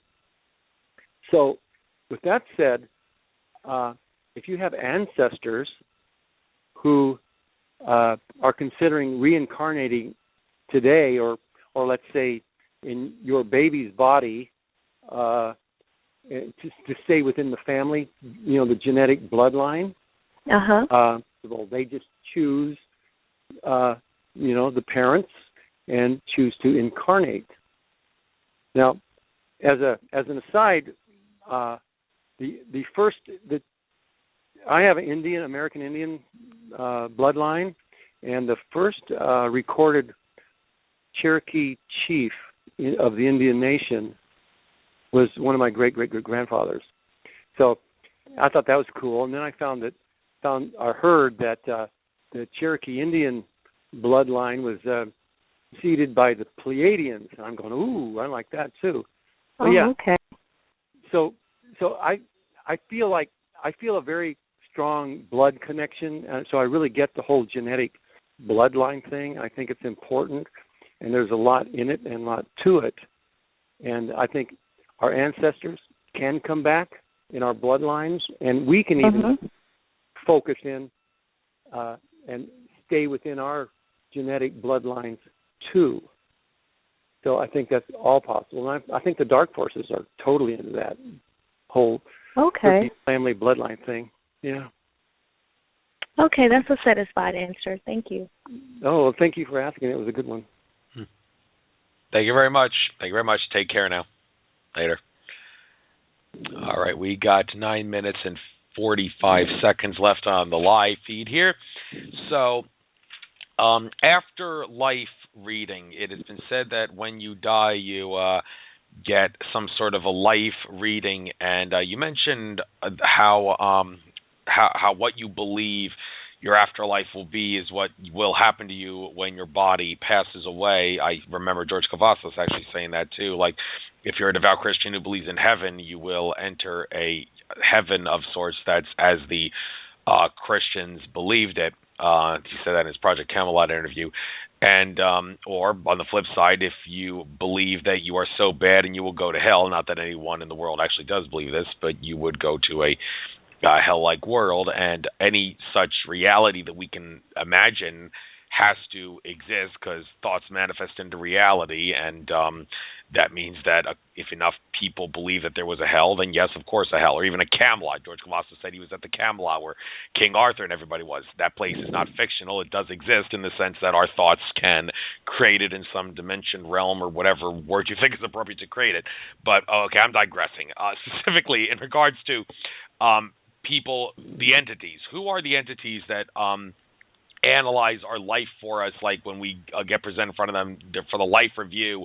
And you mentioned something earlier about how you don't think the bad guys will necessarily get punished for their bad actions. Well, no, like Kelly Rosano, a astrologer, in an interview way back in the day on In5D Radio, said that the Archons, the reptilians, the Greys, and whoever is in the Archon forces, they will have to get a life review too, just like all of us.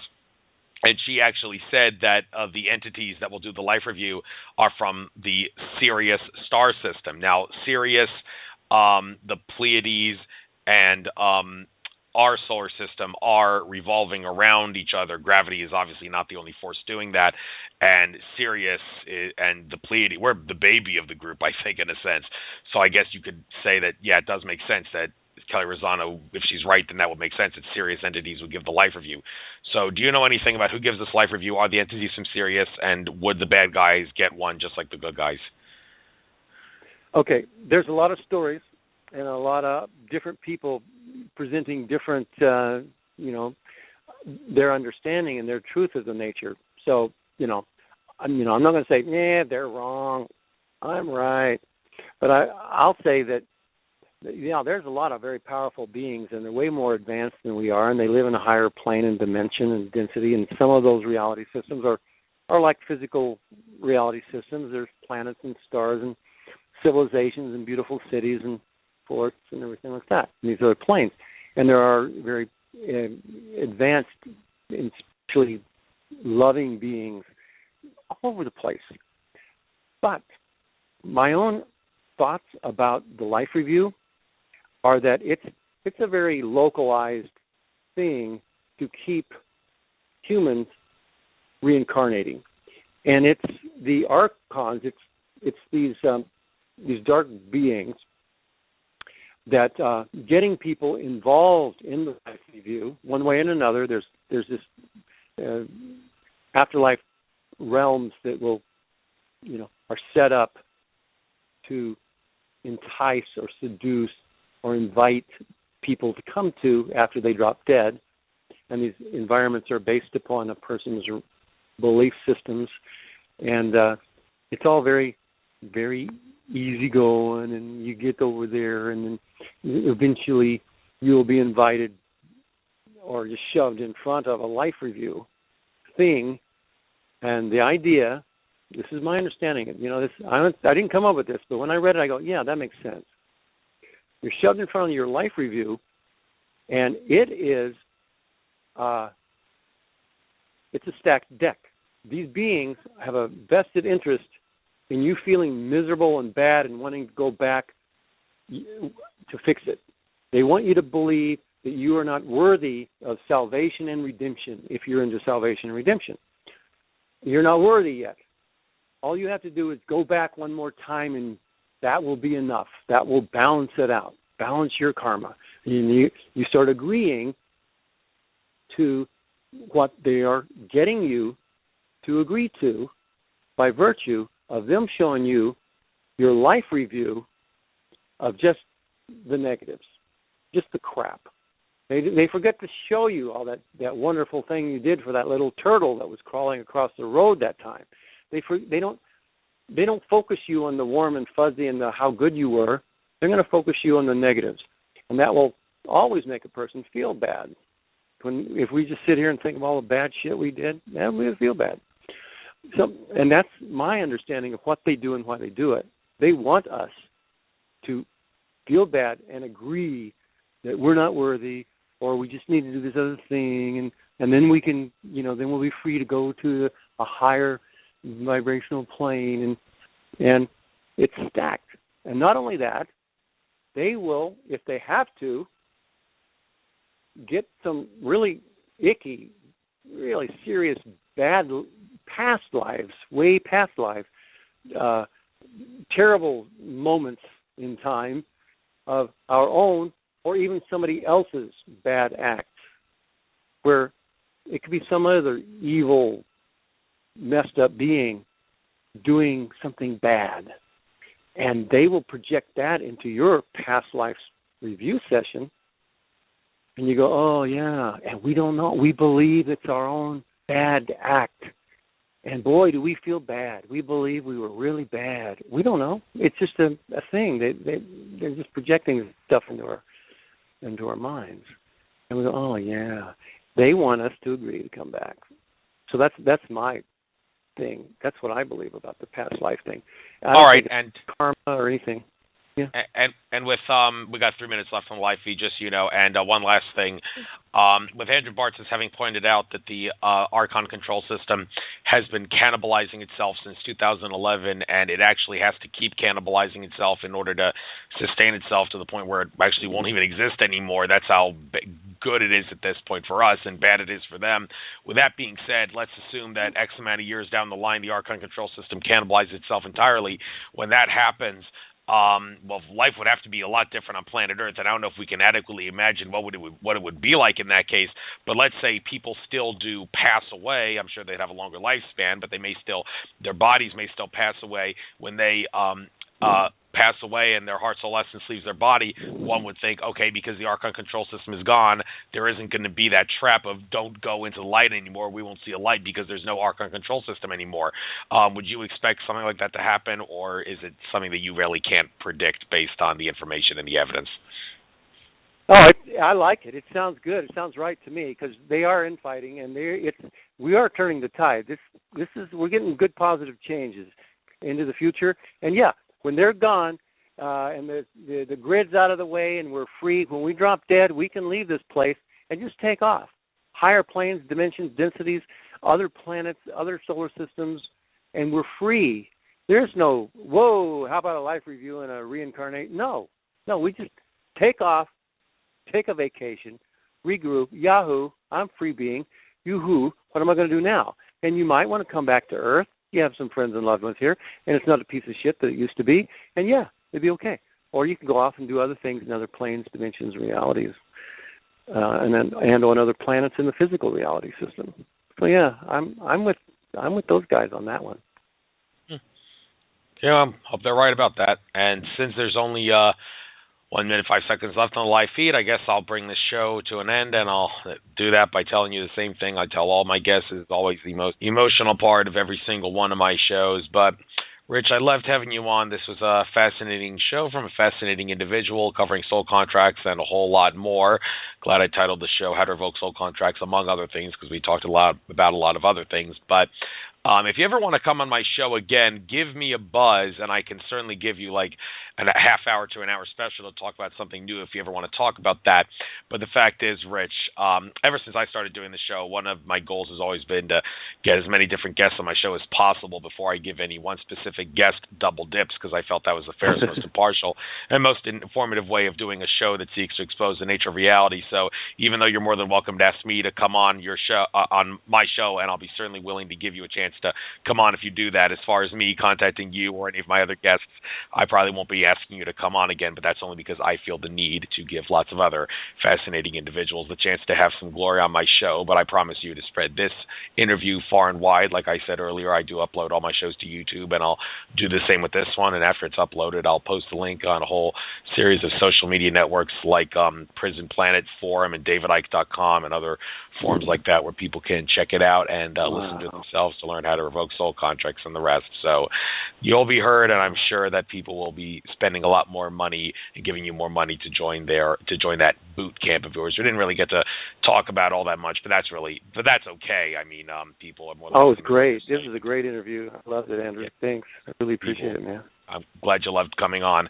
So I hope people that encourages you to join his boot camp to revoke soul contracts. Don't let the name boot camp fool you. A lot of people think that that's all strenuous and grueling, but this is completely different. I'm sure it's definitely something a lot more pleasurable than the boot camps that people get sent to for punishment and all the rest. So no punishment here. Okay. So take care, Rich. It was great having you on. Okay. Thank you so much, Andrew. Very, very much. I really appreciate it. You take care now, okay? Okay. Take care. Mm-hmm. And folks, feel kind of ashamed to tell you all, I didn't even bother to check who's going to be on my show next week. Sometimes I forget to do that. Sometimes I remember to do that, but I forgot to do that this time. I'm not going to really bother taking a minute or so just to look it up. But I am scheduled to have a show next Wednesday with someone. This weekend, I will be at the N5D conference in Sarasota. A lot of stuff involving DNA activation they'll be talking about. Michelle Walling and Greg Prescott of N5D.com. I was at the previous two conferences. I'm sure I'll love this one too. So I'll be in Sarasota for the weekend.